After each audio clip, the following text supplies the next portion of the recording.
collapse of Silicon Valley Bank. The second biggest bank collapse in U.S. history. Okay, so we've all heard about the big bank crash that happened a few weeks ago. A rough week for the banking industry. As a storm of events came together, all of us kind of freaked out, and we ran to the banks to take our money out. That was scary, but the scariest part is that may be just the beginning. You think the Silicon Valley Bank was something? Nothing compared to what's going to happen. It's going to be at least as bad as 0809. And the reason for what's coming that no one is talking about is commercial real estate. In this video, we're going to explain what may cause the next crash and what it means for me and you, and who will sadly be taking massive losses. The people who earn too much money should take losses. Commercial real estate, what is it? Basically property used for business purposes rather than living. Think offices, industrial units, rentals, not your apartment. And something dangerous lies in wait there.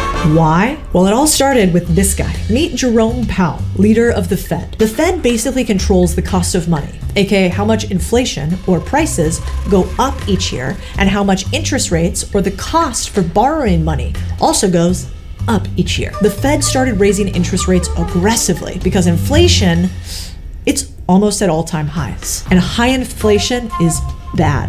I mean, really bad. So when rates go up, the idea is it tamps down on spending, and because people spend less, thus theoretically inflation comes down. But there are side effects, bad ones, like asset prices, aka the cost of hard things like real estate, fall faster than a girl at Coachella when she sees a VIP badge. VIP! A bunch of smart minds in Wall Street think commercial real estate could fall that fast, as much as 40%. That means that if you had $1 invested, you now only have 60 cents overnight.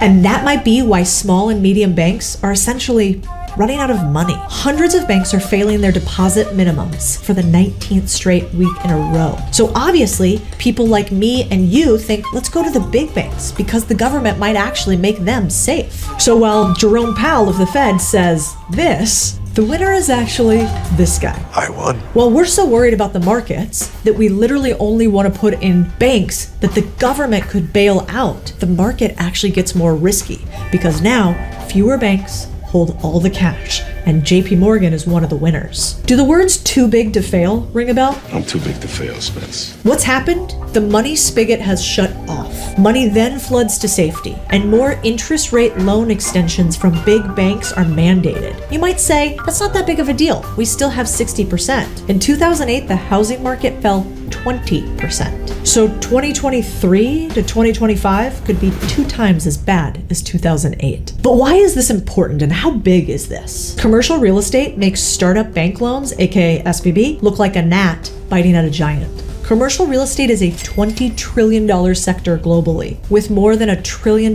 market in the US. We're talking about giant size losses. But what's that mean for us, the normal people? Well, right before our eyes, the perfect storm is playing out again. God damn it. Huge market, 70 to 80% of commercial real estate loans come from small and medium banks, the same ones experiencing those runs. The extra hard problem with that is commercial real estate loans not liquid, aka easy to sell. If these loans start getting marked down to 40%, you have a mass liquidation event, or a bunch of people going bankrupt. And a bunch of the smart guys all over the world think that's going to happen sooner than we're ready for it.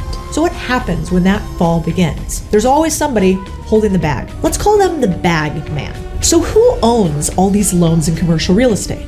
2 words: shadow banks. Shadow banks are basically entities that do bank-like activities, aka lending, but they take place outside of the traditional banking sector. Shadow banks, many say, are what caused the 2008 crisis. And the biggest one in the world, BlackRock, is holding most of the commercial debt. The cracks are beginning to show. BlackRock and Blackstone just stopped people from taking money out of their commercial loan funds. No soup for you. No more soup for you.